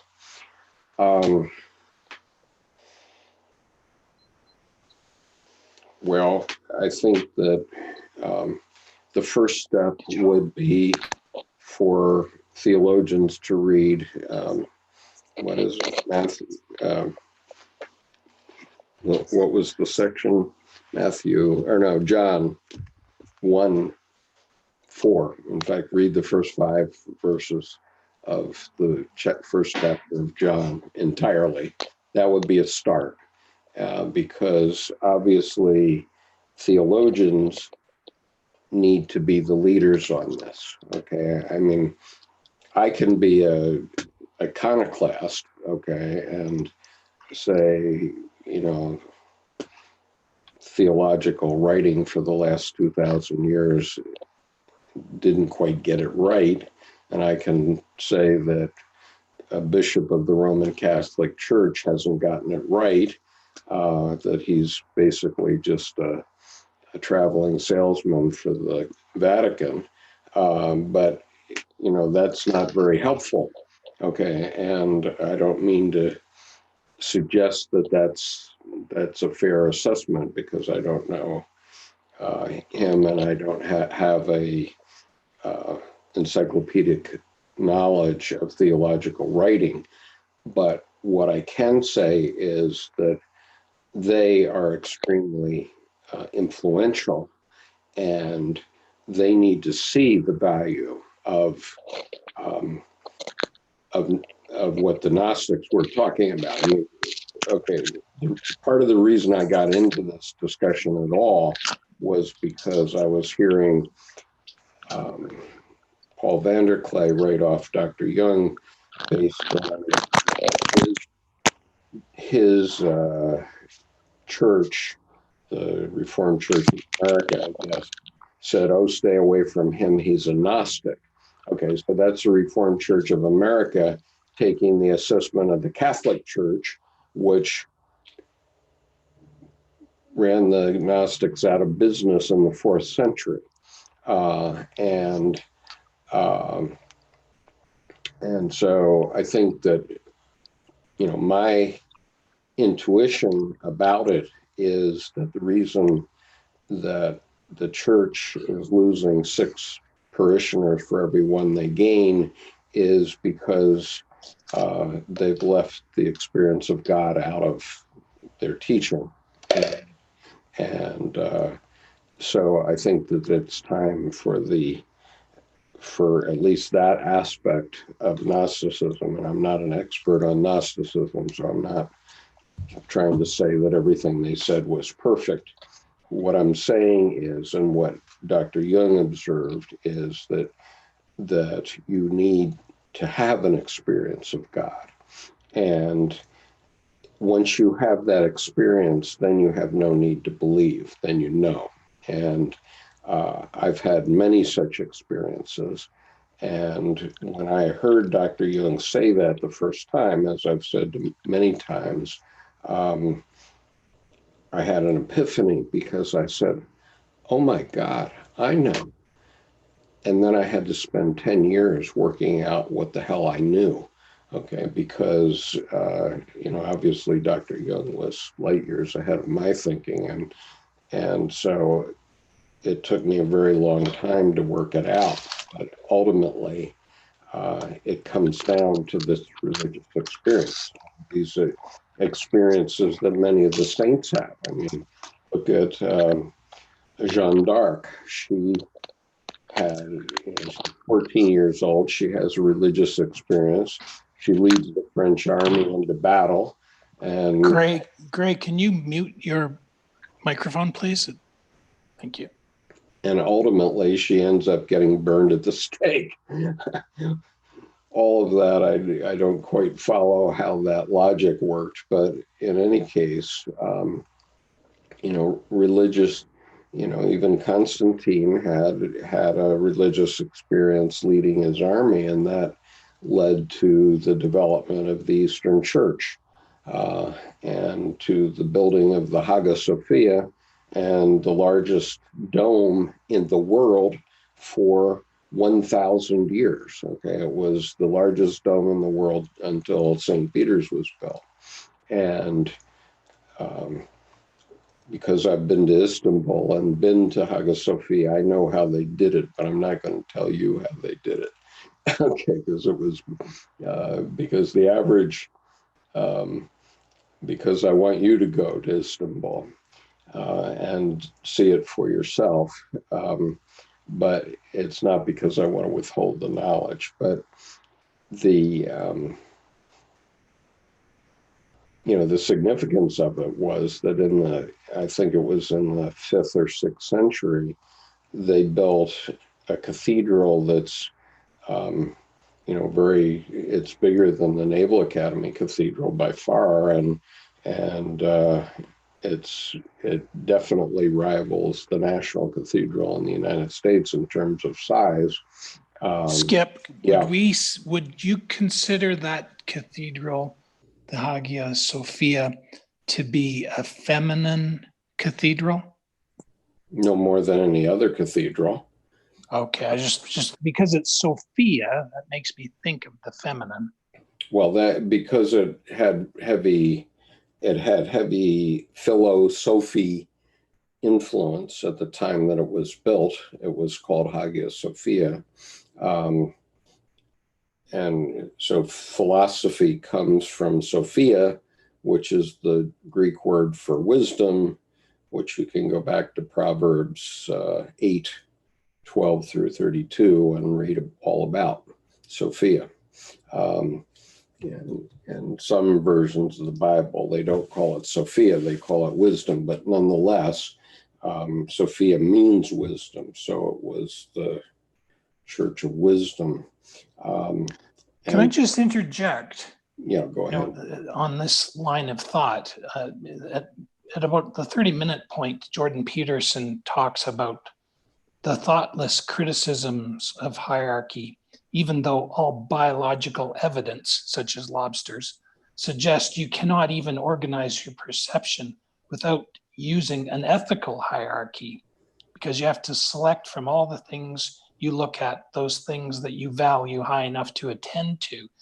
So my thought is, as I really do believe I become more like a child as time goes on, I see myself as a disciple of everyone, but I'm discerning, because I'm learning so much from Jordan Peterson.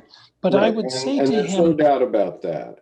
But what I want to just say is, and I'll finish, is that to me, what we can't lose track of is that maybe the eros is needed to take down hierarchies every once in a while. And maybe that's the problem. We've just had logos. Does take it down because eros is life. Remember that. Eros is life. And so it's not logos versus the erotic or something like that. Eros is actually living. Okay. It's the role of Cain, isn't it? I mean, it's what Cain, Cain had that action in with Abel, but God also sustained his life afterwards and protected him because he did, even though he acted wrong. I mean, he that eros nature, that affective drive, you can't explain it. There is no word.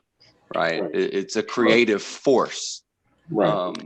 And I just add that, to me, I think one of the things that is missing from these hierarchies, like Roman Catholic Church or Eastern Orthodox Church, is they're male dominated. And where's the amazingness of women? Okay. Never mind. We don't even have to get into that political aspect of it, Miles. I mean, Jordan Peterson is heavily on the logos side, as is Bishop Barron. Okay. And with the logos, you get a book. Okay. You get a black book. Okay. That is a doorstop unless you put life into it. Okay. Simple as that. It's nothing unless you put life into it. And so the church has been putting life into it for 2,000 years. And that's why we have Christians, and that's why we have so many believers. But then when we get logos so strong that many people dropped out of belief, then what? Then you have to have the actual experience of God in order to come back to religion. Okay. Then you have to have the religious experience. If you've had that, then you don't need, and that's what the little grin is on Dr. Jung's face when he answers that question on the video. You can look it up for those of you who don't know about this. Just look up Dr. Jung and I don't believe in God, I know, which obviously caused a huge furor. But if you've had that experience that the Gnostics apparently were talking about, because all we know about the Gnostics is what the Catholics have written about them, because the Catholics destroyed them. And so we have to reinvent something that maybe was always there, and that was prevented from coming through until now. And now it needs to come through, or the churches are going to become irrelevant fairly quickly. I mean, losing 6 for every 1 you gain isn't a very good way to market anything. So Sean says, after that Edinger diagram, I think it goes into the rebirth cycle subsequently. Maybe it does. Let me just see.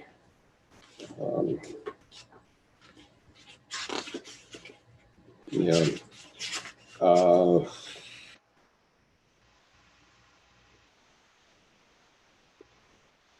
Well, it goes into, it certainly does, but we're talking about ego and archetype here, and I can't go into it in very great detail, but obviously I think that this is an important book that everyone should read, and everybody that has read Edinger thinks it's a profound book.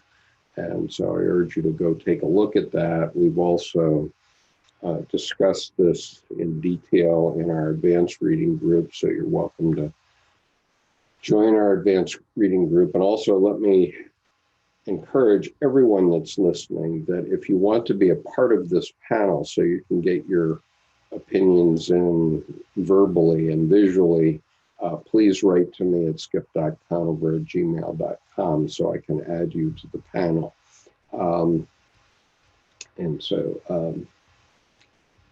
Barron says, I think the nature of man today in relationship to God is kind of like a bird leaving the nest for the first time. Maybe that is too optimistic. Yeah, that's fair enough. It's a good point.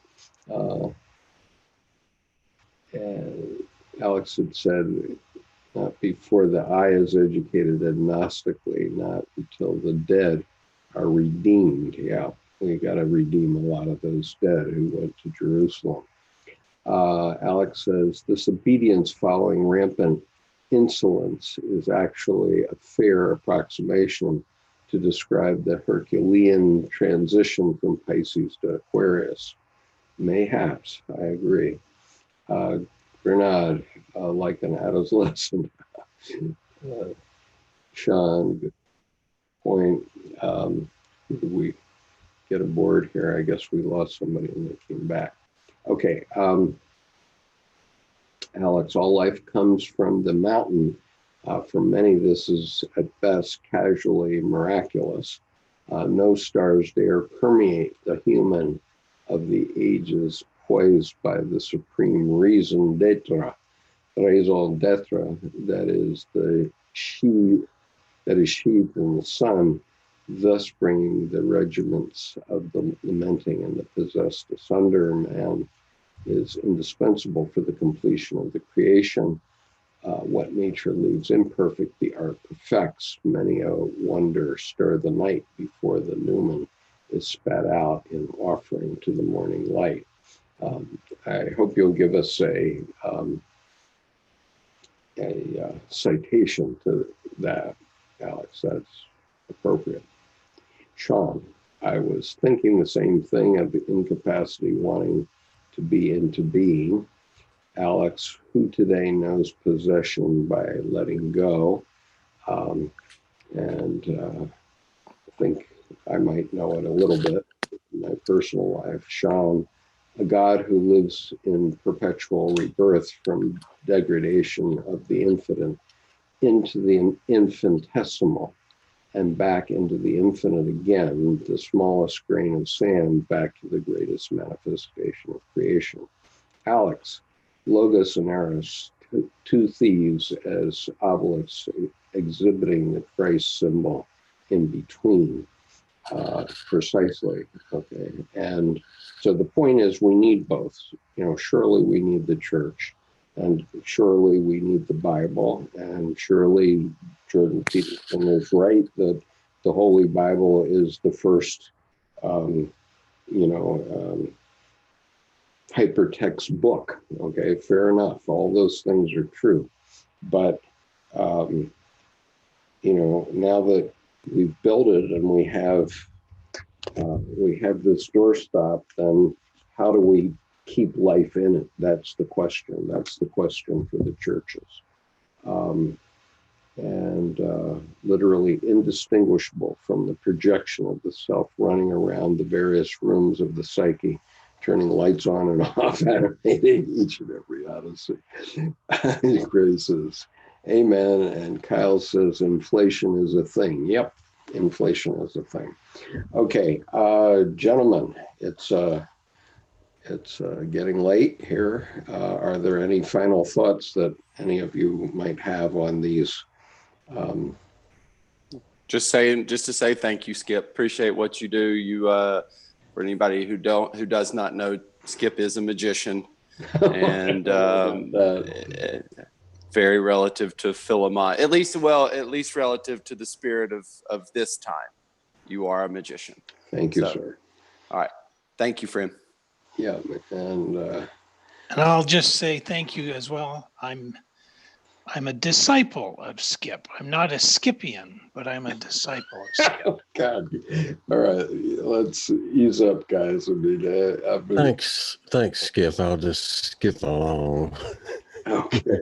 So, Alex, no citation because besides the quotes I included, Skip, although I might have slightly paraphrased an old Gnostic parable in The Art of Perfecting Nature.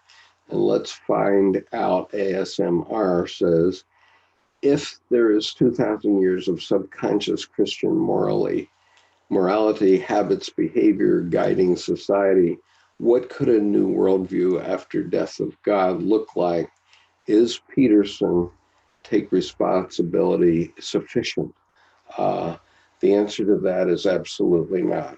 And the reason I say that is because all you have to understand, if you think of God as Dr. Jung referred to it as the unconscious, I was driving through Washington, D.C.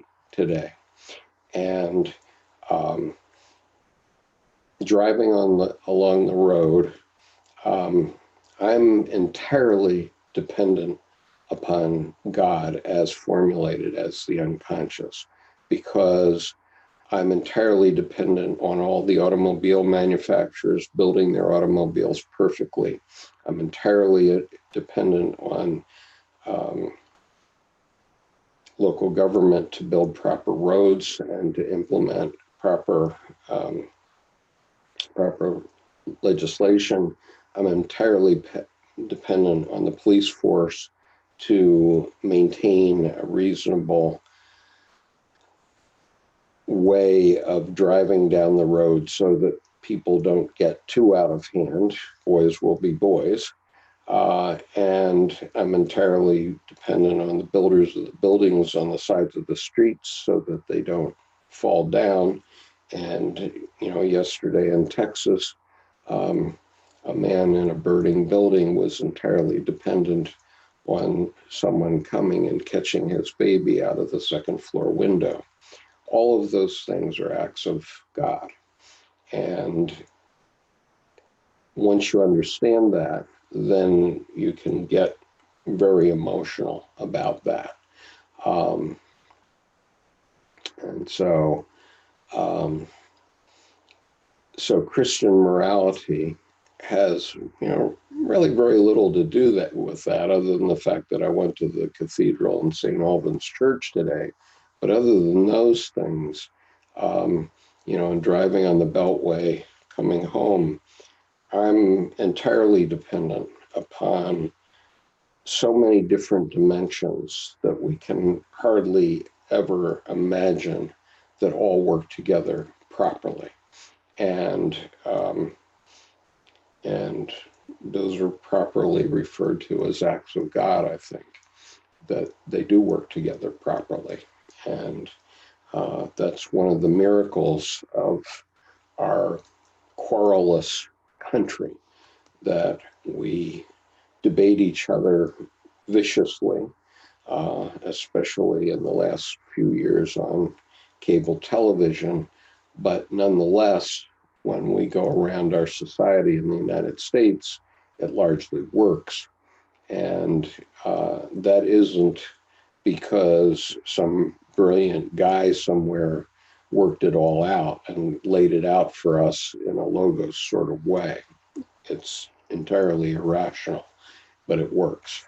And so Grace says, it is a start, let's find out, but it is not sufficient. Full sacrifice, full acceptance on responsibility is not logos dependent. Yeah, we all have to take our responsibility, because then God works. Okay. Mama says, I missed most of it, but I'm glad you shared your thoughts about Bishop Barron at all.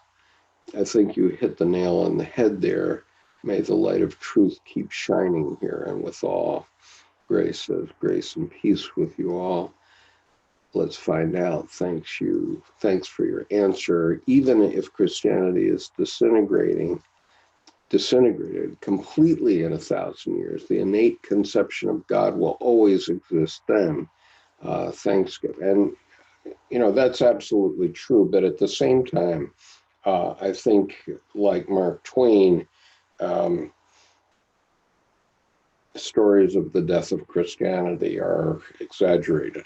And like the things that I was describing earlier about the streets of Washington, D.C., obviously there is very much not only in Christianity and in the Bible, but in all of us who live in the Western world, that has to do with Christianity. So Christianity is going to be around.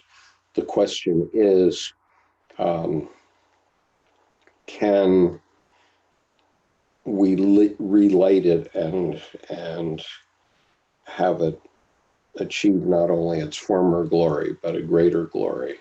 And that's the question that is unanswered still. And Art, I apologize that we did not have an adequate intake from you. Let's you and I communicate by email and see if we can work out a solution. And Alex says, if the logos is to be accentuated through responsibility, it should perhaps be so to find questions to answers, not answers to questions. We have the answers spread out on the dark floor. Yeah, fair enough. I think that's true. And those answers have been there probably for thousands of years, and we have to not only teach it, but learn it in every generation. And this is why I'm thinking about doing lectures on the living God. But that may be a little bit presumptuous of me. I have to think about it because I'm not a theologian. But I think I have something to say about it. So anyway, I'm going to excuse myself and call a halt to this lovely meeting, and thank you all for being here tonight. Last question. Jung said Buddha had higher spirit than Christ. You think Buddhism and Christianity could learn from the fuse with each other ever? And well, there's a joke in Buddhism, let's find out, which says, you know, someone is in a conference and Christ and Buddha are on the dais, and someone hops up with a question, and the question is, what keeps the two of you apart? And the answer is given simultaneously, our fans. and so as Dr. Edinger has pointed out, and Dr. Jung in different ways has pointed out, the Buddha and Christ are on the two opposite ends of the spectrum, with the Buddha representing the self and Jesus representing the ego.